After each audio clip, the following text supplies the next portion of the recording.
नाज़रीन आदाब, वरदान के आज के ताज़ा शुमारे में आपका खैर मकदम है। मैं हूं आपका मेज़बान फ़याज़ अहमद फ़याज़। नाज़रीन, जैसा कि आप जानते हैं कि इस प्रोग्राम की वसातत से हम आप तक इंफॉर्मेशन पहुंचा देते हैं इनफर्टिलिटी के मामलात के सिलसिले में।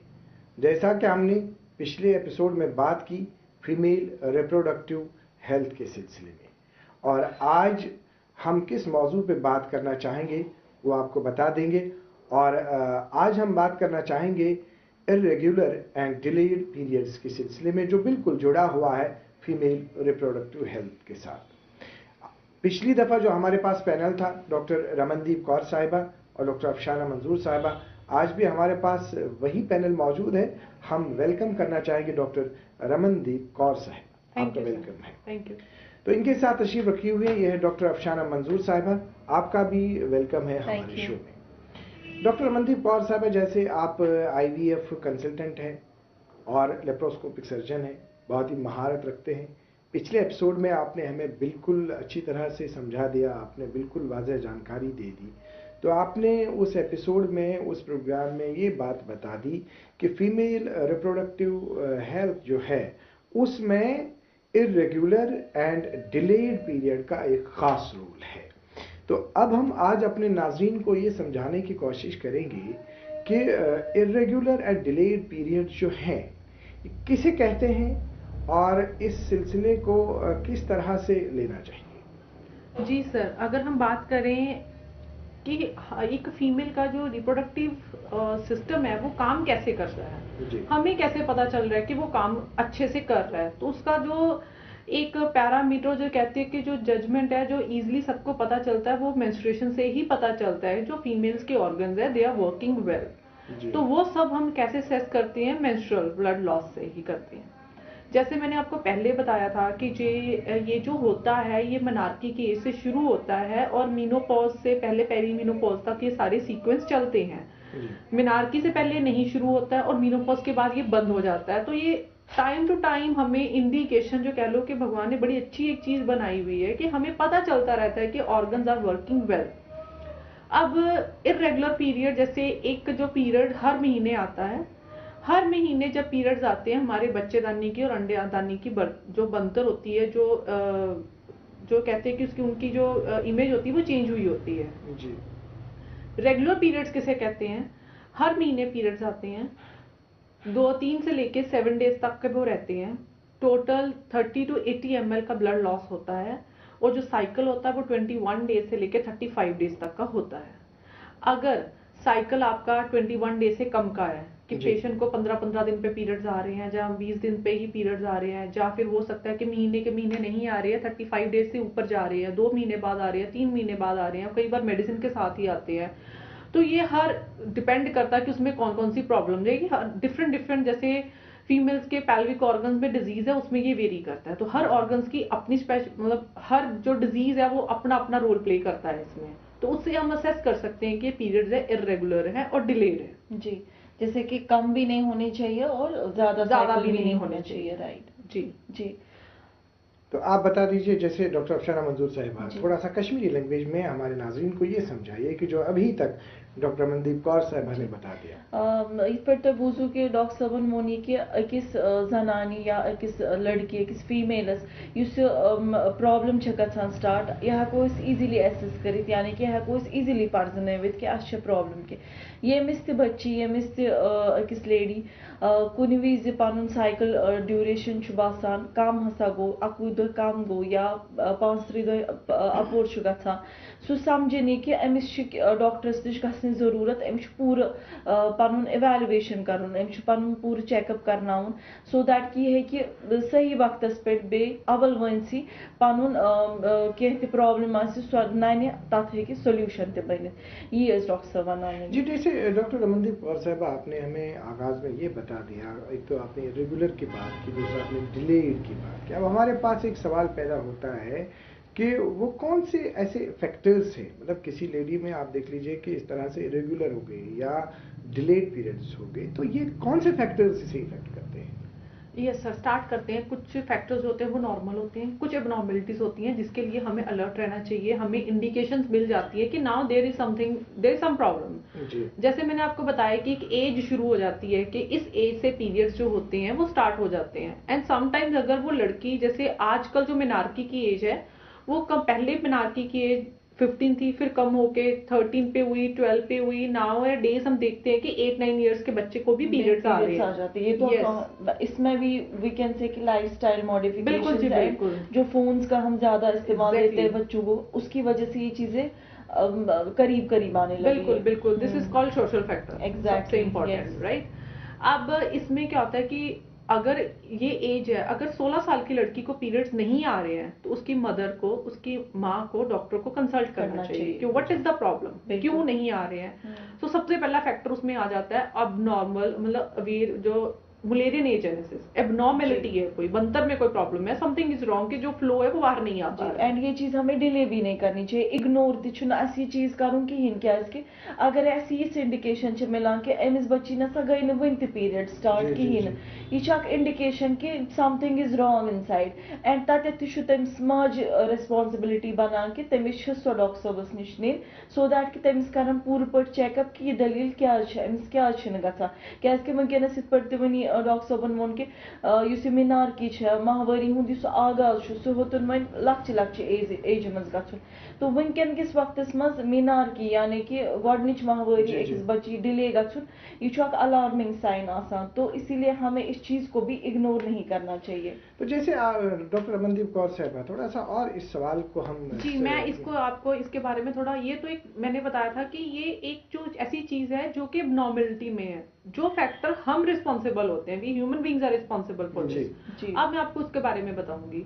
सबसे पहला, वेट गेन और फेस पे हेयर ज्यादा आना, ठीक है, हेयर ग्रोथ ज्यादा है, उसके केस में आज nowadays every second girl is suffering from PCO and endometriosis, very common, बहुत common. Reason again lifestyle, diet, lack of exercise, lack of exercise जिसे कह देते हैं हम लोग, पहले मैंने बताया लाइफस्टाइल हो गया, डाइट, स्क्रीन टाइम भी ज्यादा हो गई है, हार्मोनल इम्बैलेंस हो रहे हैं, ये पीसीओएस एंडोमेट्रियोसिस, मतलब पेनफुल पीरियड्स है, डिस्मेनोरिया बहुत ज्यादा एंडोमेट्रियोसिस का कारण है। दूसरा, अगर हम बात करें कि फाइब्रॉइड है, मतलब बच्चेदानी में यूट्रस में कोई फाइब्रॉइड है, अब फाइब्रॉइड जो वो डिफरेंट टाइप के है कि कहाँ कहाँ पे लोकेटेड है, बच्चेदानी कमरे की तरह है, अब उसके अंदर है, उसकी दीवारों में है कि उसके बाहर है, तो वो फैक्टर्स रोल प्ले कर देते हैं ब्लीडिंग को लेके, ठीक है। अगर मैं आगे जाके बात करूं कि जो औरत रिप्रोडक्टिव एज में आ गई है, कि उसको कंसेप्शन वाली एज में आ गई है, आफ्टर 20 उसकी मैरिज हो गई है,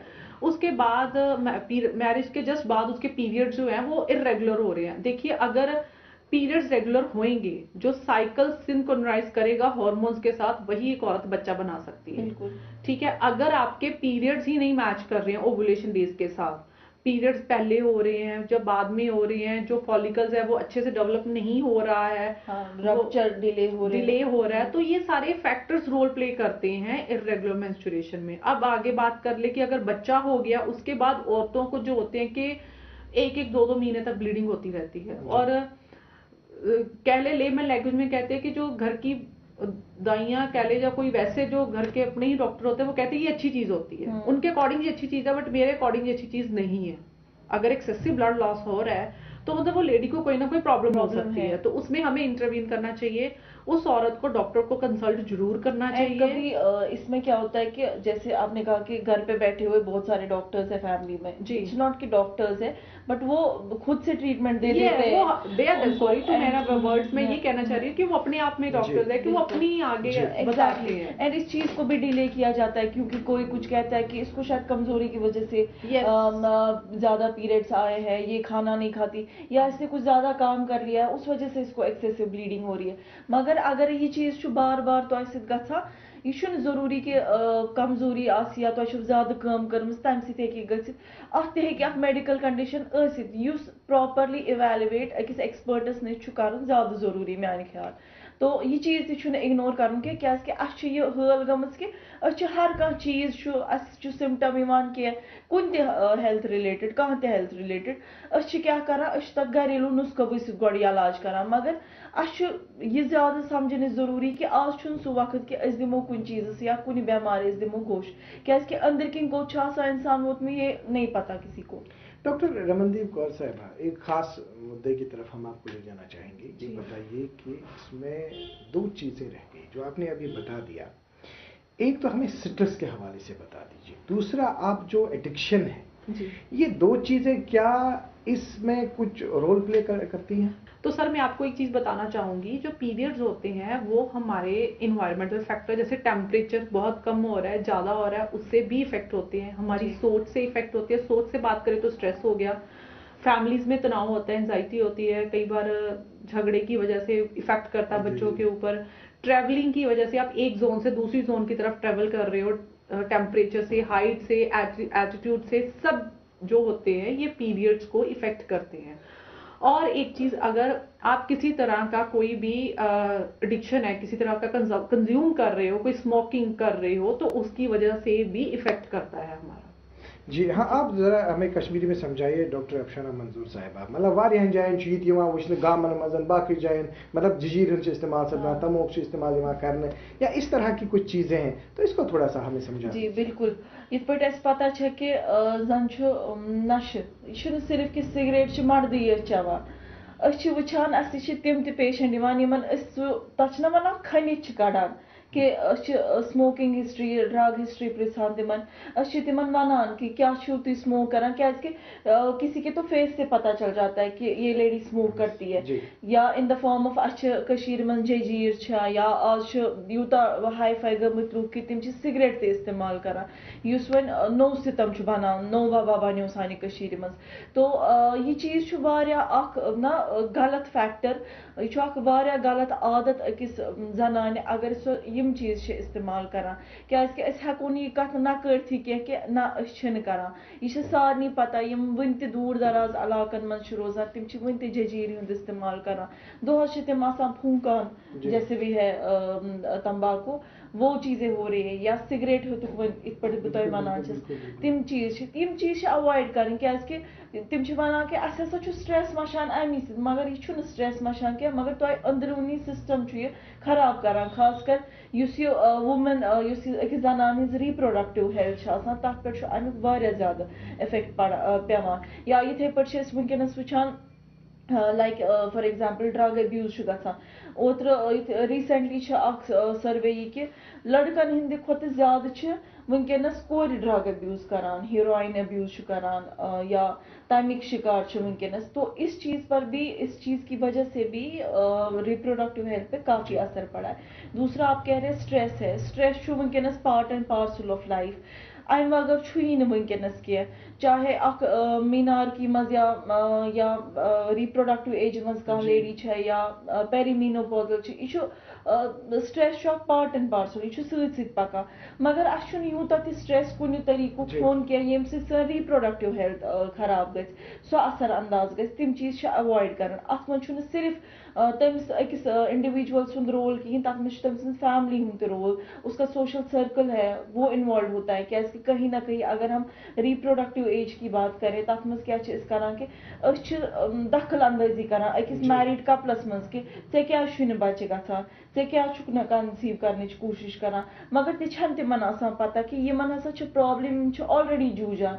तम किन सो एड ऑन करान तम सिंद स्ट्रेसस कुन, तम किन क्या गसान कि तम सुंद हेल्थ डिटीरियोरेट गसान। नाज़रीन मोहतरम, यह कहते हैं बूजू के डॉक्टर अफशाना मंजूर साहिबान ते वोन डॉक्टर रमनदीप कौर साहिबान ते वोन जे आया यूजन स्ट्रेस स्ट्रेस तम दूर रोजन यह खास मतलब अत पे इफेक्ट पेवान। तो डॉक्टर रमनदीप कौर साहिबा अब हमें आप ये बताइए कि जो अभी तक आपने हमें समझा दिया, ये बताइए कि क्या बच्चा पैदा करने में इसका कौन सा रोल है? क्या इनफर्टिलिटी के का मसला सामने आ सकता है कि अगर इस तरह से डिलेड पीरियड्स होंगे या इरेगुलर होंगे, तो इसको हमें समझा दीजिए।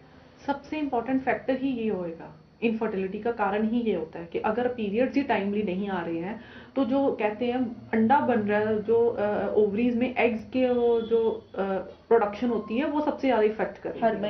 हर महीने जो एग्स नहीं बन पाएगा, अगर बन भी जाते हैं तो बहुत सारे खाली अंडे बन जाते हैं जो पीसीओएस में होते हैं, या टाइमली कभी रप्चर नहीं हो पा रहा। और दूसरी चीज अगर हम बात करते हैं आगे एंडोमेट्रियोसिस की, उसमें क्या होता है कि जो एक तरह से ओवरीज डैमेज होनी शुरू हो जाती है, उसमें एग्स बनते ही नहीं है, वो हमारा AMH का लेवल, ओवेरियन रिजर्व सब मतलब उसको नुकसान कर देता है, ये चीज आ जाती है। दूसरा, अगर पीरियड्स रेगुलर नहीं होएंगे तो ओवुलेशन टाइमली नहीं होएगी, ओवुलेशन नहीं होएगी तो चाहे वो कांटेक्ट उन हस्बैंड वाइफ का हो भी रहा है टाइमली, तो भी फिर वो एग्स ही जब रप्चर नहीं होएगा, एम्ब्रियो ही नहीं बनेगा, इम्प्लांटेशन ही नहीं होएगी, तो वो again this is the most common reason for infertility.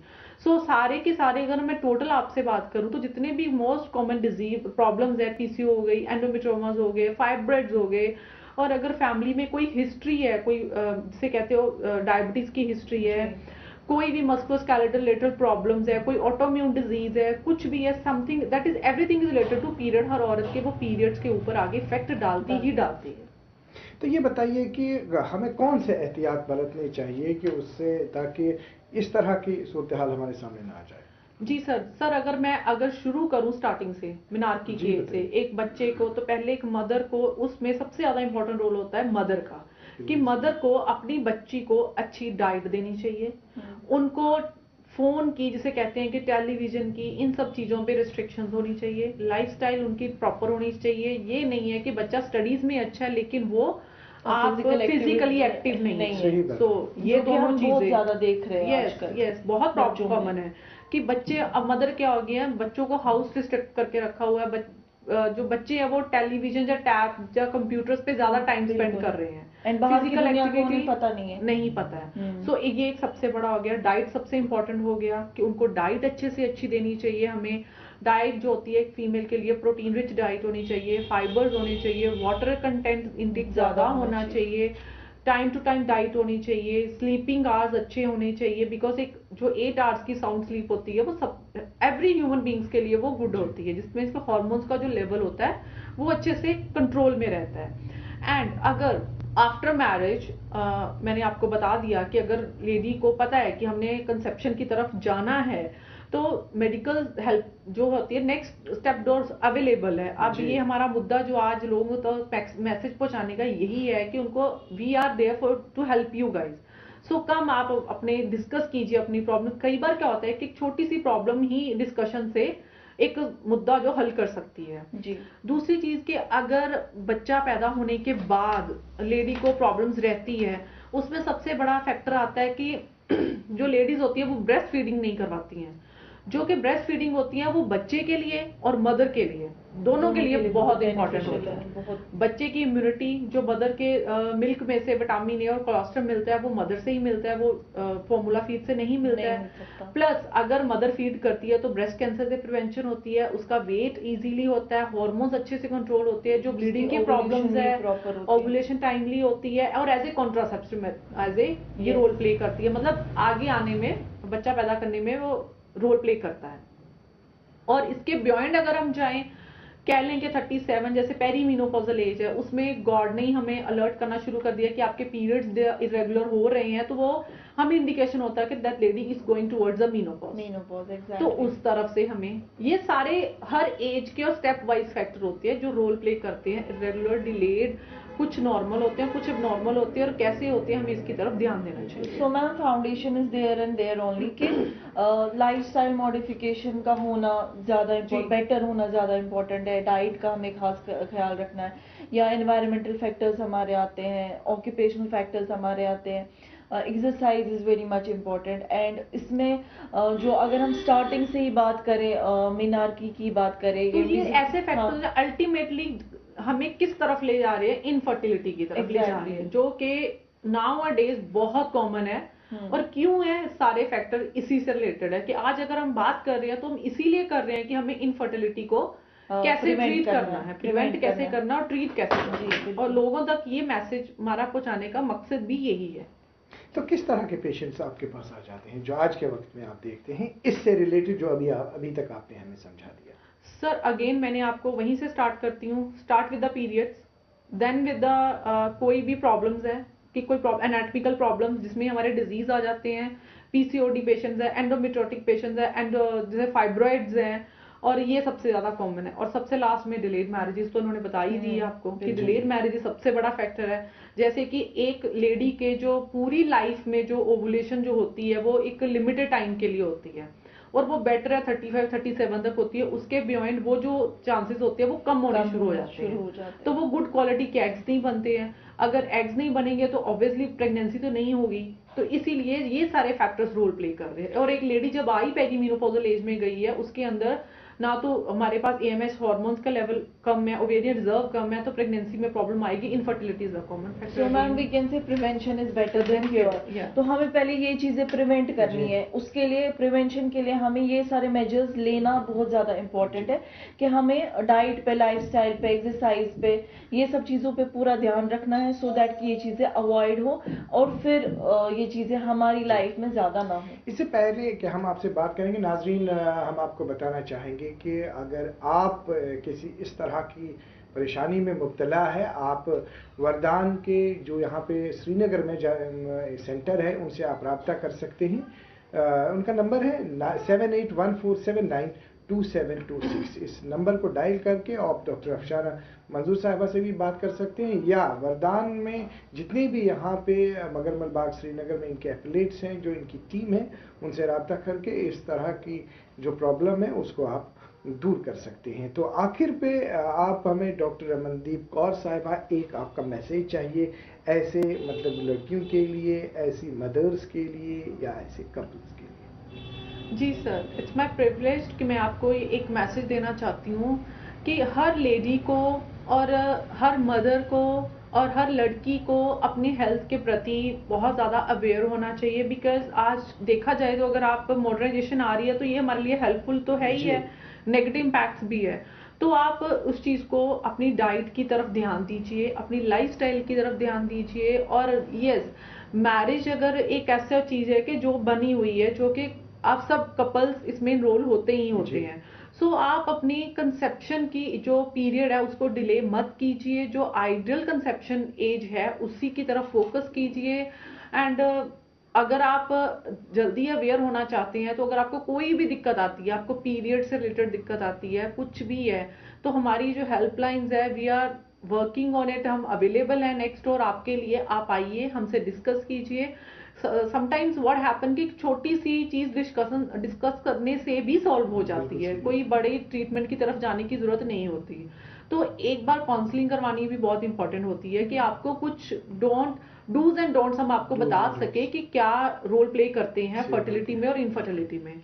So please come forward, आप बिना किसी हिचकिचाहट के और बिना किसी उसके हमारे पास आइए। आपको हर फैसिलिटी अवेलेबल है, आप डिस्कस कीजिए और अपनी प्रॉब्लम का समाधान कीजिए। जी डॉक्टर अफशाना मंजूर साहिबा, आपसे एक मैसेज लेना चाहेंगे हम। बस यहान यह वन कि अगर कंस लेडी कह प्रॉब्लम बासान, कह जरा सी भी दिक्कत तिमन बासान, ये सो सेंस हेकान कर कि यह चीज नसा मे ठीक कहें, तमिस बस ना तुरंत वातुन अकिस डॉक्टरस निश एंड कंसल्ट कर कि गोश दिन सह प्रॉब्लम बढ़ान ना कि सॉल्व गछान। जी डॉक्टर अफशाना मंजूर साहिबा, आपका बहुत बहुत शुक्रिया। Very much. Doctor Ramandeep Kaur साहिबा, आपका भी बहुत बहुत शुक्रिया। Thank you sir. नाज़रीन मोहतरम, तुहद सठा सठा शुक्रिया। तुम वो अडिगट पे सोन प्रोग्राम। अगर अम किस्म कह प्रॉब्लम बेक फिर वन फ़ोन नंबर 7814792726। आज के प्रोग्राम में इतना ही। अगले शुमारे में एक और मौजू के साथ हम हाजिर खिदमत होंगे। जब तक के लिए अल्लाह हाफ़िज़ नासिर।